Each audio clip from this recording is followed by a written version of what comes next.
LaTosha, I want to ask you something. We were talking about, you and I were together on election day at CVS.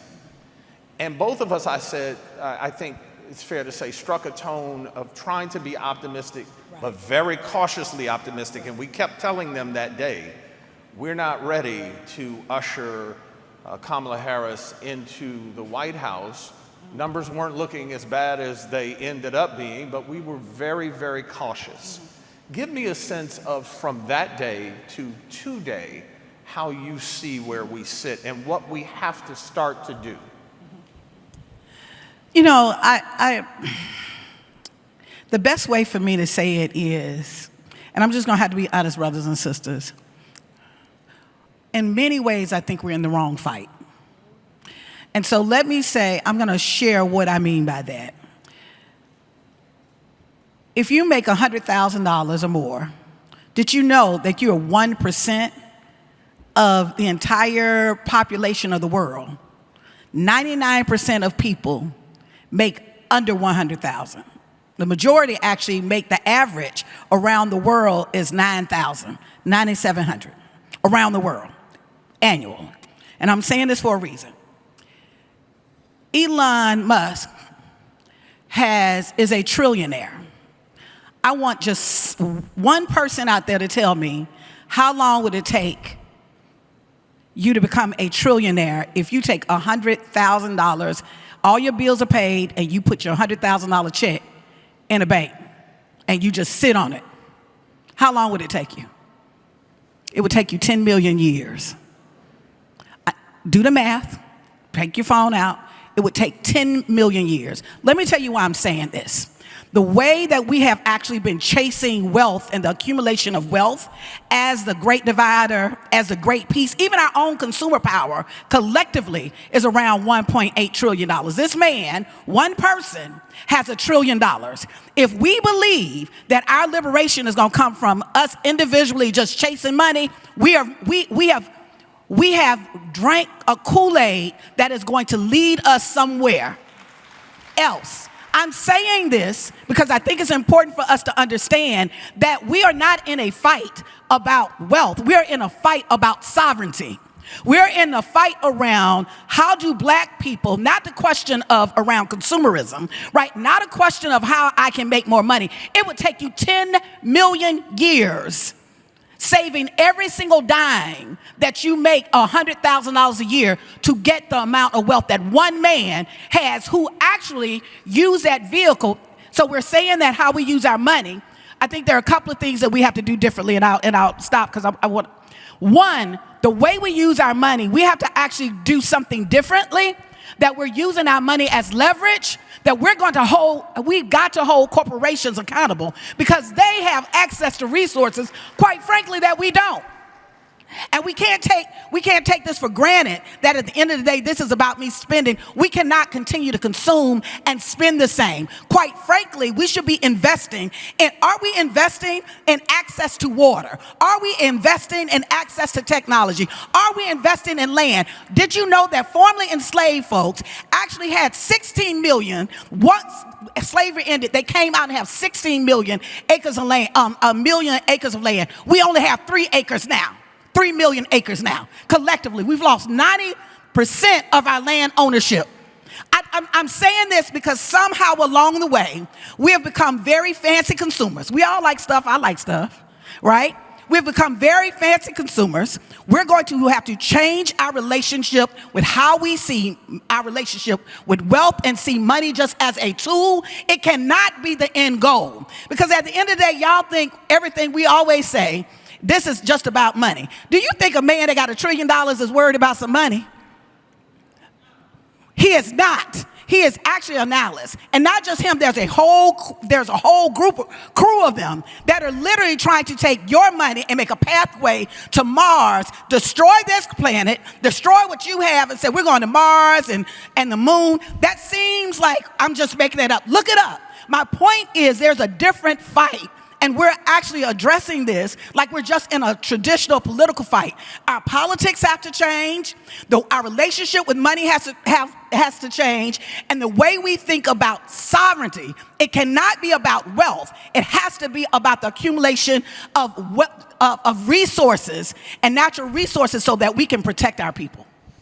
Can you, LaTosha, for me, we were talking about this before we came up here, talk about accountability and responsibility of those who have taken the mantle to lead us, and as Melanie suggested, accountability to yourself, to your neighbors, to your community, to your family. There is a need to have a real harsh conversation amongst us, is there not?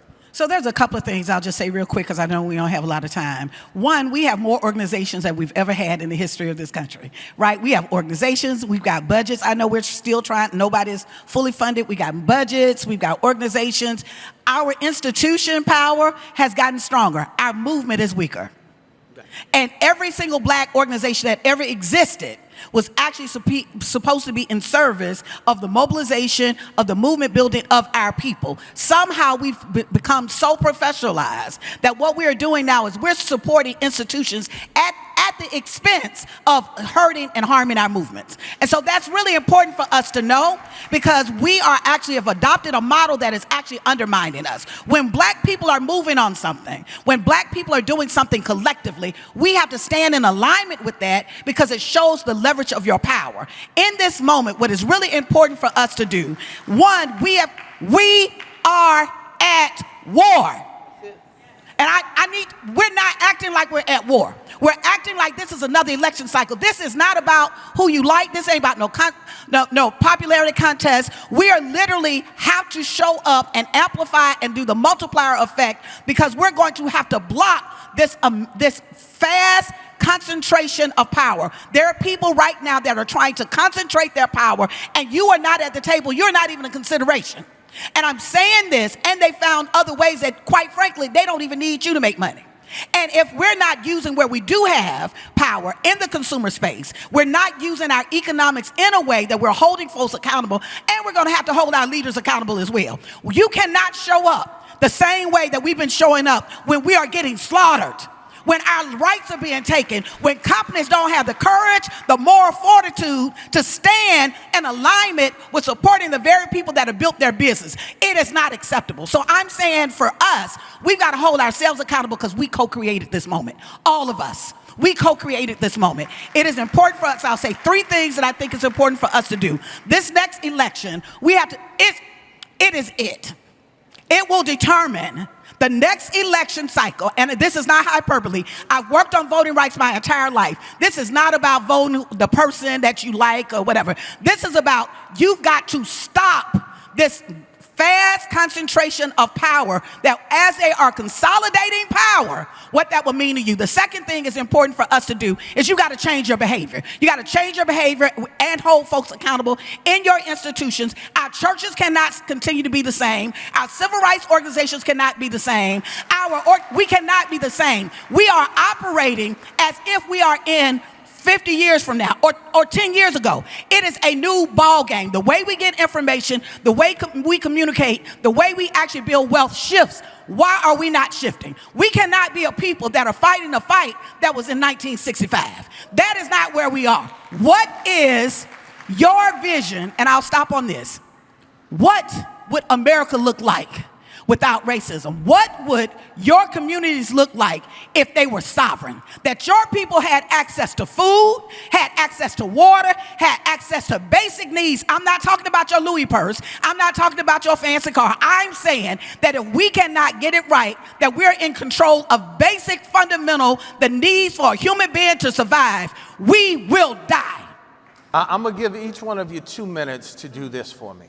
I want to talk about the future. We had Mr. Buttigieg and Mr. Beshear, and Kamala Harris will be here at the luncheon. One of the things that we don't do early enough is start to vet these folks and decide who to put our wind against to try to move them forward, because at that point they owe you a little bit more if you wait till the last minute.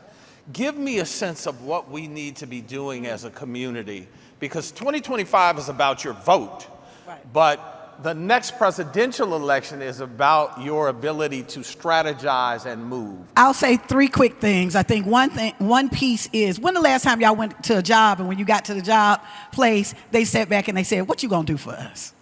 That's not how that works, right? I'm saying that to say that the Heritage Foundation, it was intentional. The agenda, they didn't ask what the candidates to come in and tell us what you're gonna do. They said, this is the agenda.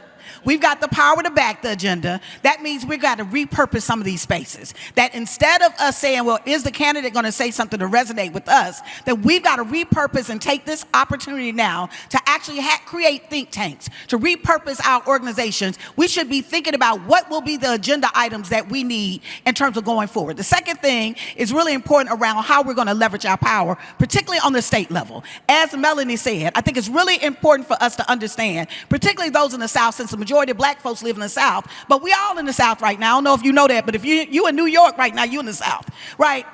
It's really important for us to build the state infrastructure and the ecosystem to protect our people in those spaces. So those of you that are doing the state, you've got to do state work and strengthen that infrastructure there. The third thing is, I really want to Melanie's point, we've got to stand in moral authority.